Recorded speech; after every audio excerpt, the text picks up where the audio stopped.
Bon c'est décidé. Aujourd'hui je vais parler de Love to Hate You. Et je parlerai d'un webtoon une prochaine fois. Non, parce que je me tâtais, j'hésitais entre parler de Love to Hate You et du webtoon Lecteur Omniscient. Et j'ai lancé une pièce pour me décider et j'ai perdu la pièce. Voilà pour l'histoire. Du coup, j'ai décidé de parler du drama. Avant toute chose, est-ce que tu vas bien? Ta semaine s'est arrêtée? C'était pas trop relou? Bon, tant que tu vas bien, c'est l'essentiel. Et si ça ne va pas, prends soin de toi. Love to Hate You, c'est quoi? C'est un drama romantique où t'as Nam Gon-ho, incarné par Yoo Tae-ho, qui joue le rôle d'un acteur beau, parfait, qui a du succès, mais qui se comporte comme le plus gros des connards avec quasiment toutes les femmes autour de lui. Et à cause de ça, il va y avoir une avocate, Yoo Mi-ran, jouée par Kim Ok-vin, qui va l'entendre parler mal des meufs et qui va se donner pour mission de le détruire. Parce que elle aussi, c'est une personne qui a une très mauvaise opinion des mecs en général, et aussi parce qu'elle va le suspecter d'être un pédophile. Alors je te conseille ce drama si tu veux voir un truc sympa, chill, où tu vas passer un sacré bon moment. Par contre, le scénario est complètement what the fuckesque. Pour te donner un exemple, la meuf, c'est une avocate. Et genre, un moment, je comprends pas comment ça se fait. Elle devient prof de baston, puis elle va devenir cascadeuse dans le film où joue Nam Gon-ho. Et elle reste toujours avocate. Tu l'auras compris, les scénaristes se sont dit « On a besoin que tel et tel événement se passe et on va relier tout ça avec du scotch et ça passera. » Et franchement, les mecs, ils ont eu raison. C'est passé crème, en tout cas pour moi. Parce que, faut l'avouer, je suis un public vraiment pas difficile. Le drama est vachement court. T'as que 10 épisodes. Et chacun des épisodes fait plus ou moins 50 minutes, je dirais. Parce qu'en fait, t'as le générique de fin qui est vachement long quand même, donc ça te réduit un petit peu la durée de l'épisode. Du coup, tu peux enchaîner ça tranquille, en mode pause entre deux dramas intenses, genre Save Me et Secret of Forest. Putain. Ah ouais, je bégaye sur les titres. D'habitude, c'est sur les noms. Mais bon.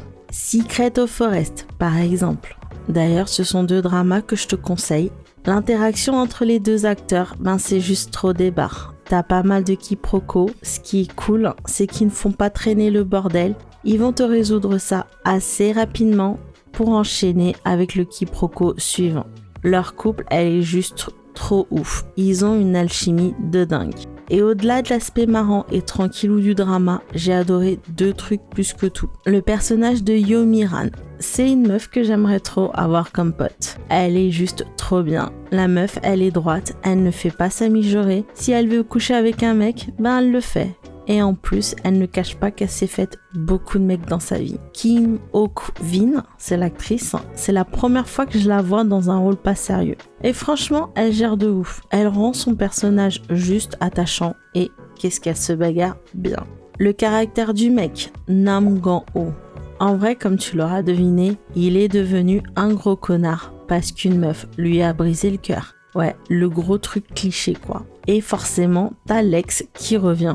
Et forcément, elle veut le reconquérir. Mais là où ça change, c'est que le mec, il fait la paix avec lui-même à un moment et avec son ex. Ils deviennent bons potes. Et j'ai trouvé ça vachement bien. Et si jamais tu te décides à regarder le drama, j'ai qu'un seul truc à te dire. Épisode 5, 37 minutes 50 secondes à peu près. Quand il balance ses chaussons, regarde juste son expression. C'est juste trop des barres. Je pense que ça, c'était pas du tout scripté. Leur relation, elle est juste trop bien. Ils font tous deux preuve d'une franchise sans égale et c'est une relation bien. En plus, le baiser, il arrive assez tôt et ils couchent tous les deux ensemble. Bref, une vraie relation d'adultes. Et ah ouais, et aussi à un moment, t'as ce passage où t'as the scandale qui fait qu'ils sont obligés de se séparer. Et première fois où je vois les deux qui font bon, ok, on fait juste semblant de rompre. Bon après ça va encore se péter la gueule, mais comme d'hab quoi. Les persos autour, ils sont aussi sympathiques. Mention spéciale à Kim Ji-hoon que j'ai découvert dans Casa de Papel, version coréenne, qui est grave sympathique. Lui et Gang-woo, on dirait trop un couple. Et t'as plein d'autres persos tout aussi attachants. Non, franchement, j'ai passé un bon moment à binge-watcher le drama. Et j'ai vraiment bien aimé.